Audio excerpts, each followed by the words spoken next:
अस्सलाम वालेकुम। इय्याका नअबुदु व इय्याका नस्तईन। बहुत इंपॉर्टेंट खबरें हैं। ख़ास तौर पे जो पहली खबर है कि मुज़म्मिल असलम साहब जो इमरान ख़ान के दौर में इकनॉमिक्स को डील करते थे, उन्होंने IMF को ख़त लिखने के बारे में जो वजह बताई है उससे FA पास को समझ लग जानी चाहिए कि कौन इस मुल्क का वफ़ादार है कौन नहीं। और इमरान ख़ान साहब ने कैसे कैसे पर्दे रखे हुए थे इस मुल्क के ऊपर, उनके होशरुबा इंकशाफात हैं, वो सुने पहली दफा IMF ने बोला कि हम आप लोगों से मिलना चाहते हैं। हमारे बोर्ड ऑफ डायरेक्टर्स कह रहे हैं कि इमरान खान और PTI से कंसेंट 2 घंटे की मीटिंग में IMF से पूछा कि आप ये प्रोग्राम क्यों देना चाहते हैं। उन्होंने कहा कि पाकिस्तान को अगर हमने इस वक्त प्रोग्राम नहीं दिया तो पाकिस्तान दिवालिया हो जाएगा। तो खान साहब ने कहा तो दे दें। उन्होंने कहा हमारे बोर्ड ऑफ डायरेक्टर्स की गाइडलाइंस है कि PTI की कंसेंट लें, अगर PTI की कंसेंट नहीं होगी तो ये प्रोग्राम नहीं होगा। जी, PTI की कंसेंट लें। ये वही मीटिंग है जो IMF के लोग ज़मान पर पहुंचे थे और मीटिंग हुई थी उधर, और ये मुज़म्मिल साहब भी जूम के ऊपर उधर सब लोग शामिल हुए थे, सवाल जवाब हुए थे। और हमने कहा था कि अगर इमरान खान साहब ने वैस फजूल में उनको इजाज़त दे दी और उनको ना देते, उनको कहते भाई इसको मशरूत करते इलेक्शन के साथ, तो कितना कितना अच्छा होता। लेकिन देखें आगे सुने ज़रा। उस वक्त खान साहब पॉलिटिकली 200 मुकदमे हो चुके थे, बहुत चीजें हो चुकी थी। उन्होंने उसको साइड पे रखा, प्रोग्राम की कंसेंट दी। खान साहब ने पूछा कि ये प्रोग्राम है क्या, उन्होंने कहा नो, कंसेंट दे दी। क्या ठीक है, आप दे दें, मुझसे भी पूछने की ज़रूरत नहीं थी आपको, आप दें। अगर पाकिस्तान डिफ़ॉल्ट होता है तो उसको बचाना ज़्यादा ज़रूरी है। तो लेकिन जब आगे उन्होंने वजह बताई तो वो सुने ज़रा। महीने का प्रोग्राम है 3 हिस्सों में।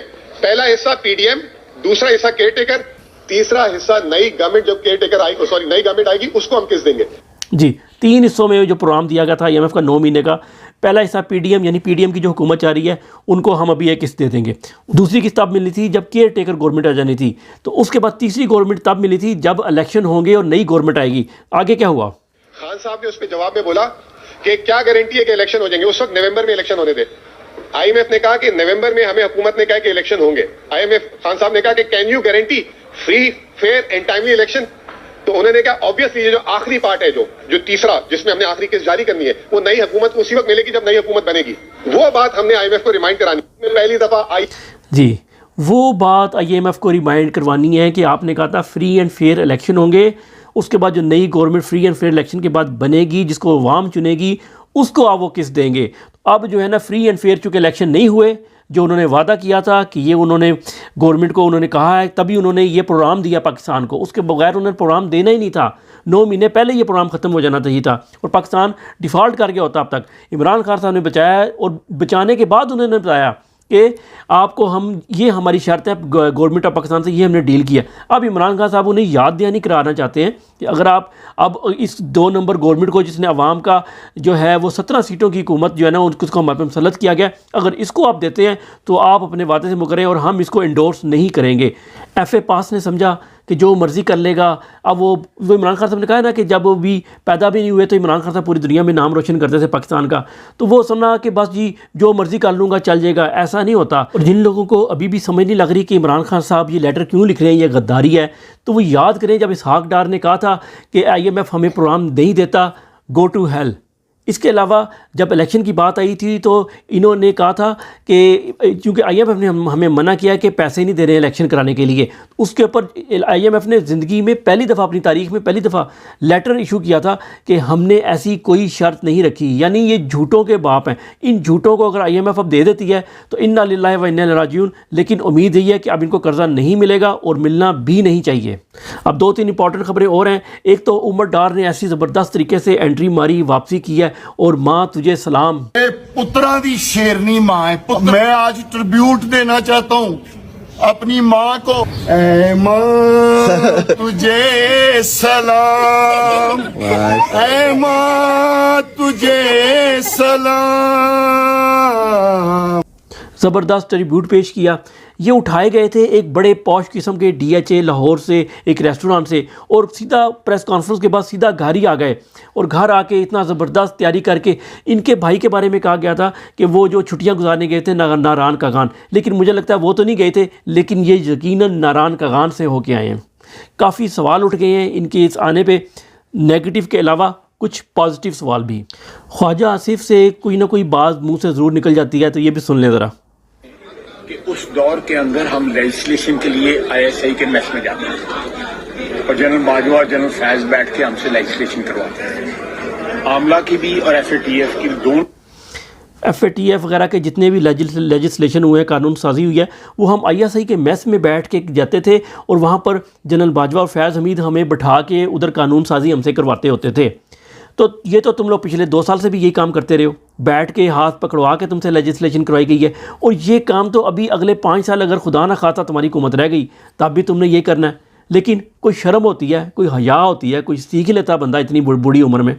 आखिरकार नवाज शरीफ ने मान लिया है वो किसी एजेंडे के तहत इस मुल्क में आया है। ये आप पहले सुने और फिर आपको मियां असलम की वो बात भी याद रखनी पड़ेगी जिसमें उन्होंने कहा था तुम किस गैर मुल्की एजेंडे के तहत आए हो। ये सुने। अपना खास एजेंडे के लिए काम करना चाहिए। अब अपना खास एजेंडे के लिए काम करना चाहिए।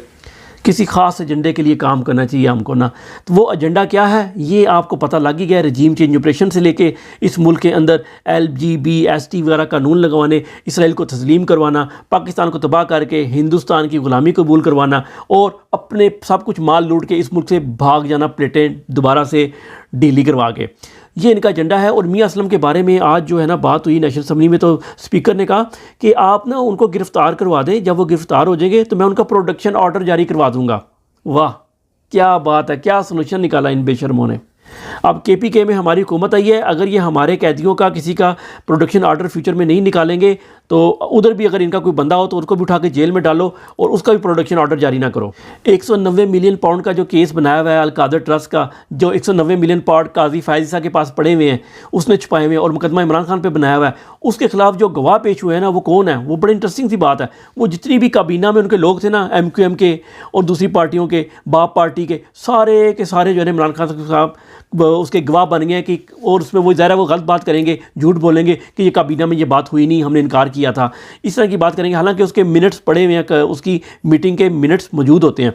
उसके अलावा ये आज जो पहुँचे थे ना जब लेने के लिए इलेक्शन कमीशन के PTI की मखसूस नशिस्तें हमें दी जाए, वो जो वकील पहुँचे हैं ना उनकी ये शक्लें देख लें और आपको पता लग जाएगा इनमें से आधे से ज़्यादा वकील जो है ना ये इमरान खान साहब के मुकदमे लड़ते रहे हैं, और वकील तो अपने बाप का नहीं होता तो किसी का क्यों हो। और IMF की बात हुई है कर्ज़े की, तो मोडीज़ जो रेटिंग करता है पूरी मुल्कों की, उसने पाकिस्तान की रेटिंग C के ऊपर ही रखी है और उसने कहा है कि पाकिस्तान के जो इलेक्शन है उनके ऊपर क्वेश्चन मार्क उठाया है और उसने कहा ये धांधली ज़्यादा इलेक्शन है, तो इसलिए इसका कोई अगर ये इस तरह ही जारी रहा तो पाकिस्तान के फ्यूचर जो है ना वो बहुत डार्क है।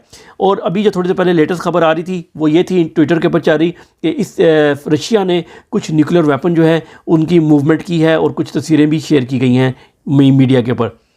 अस्सलाम वालेकुम।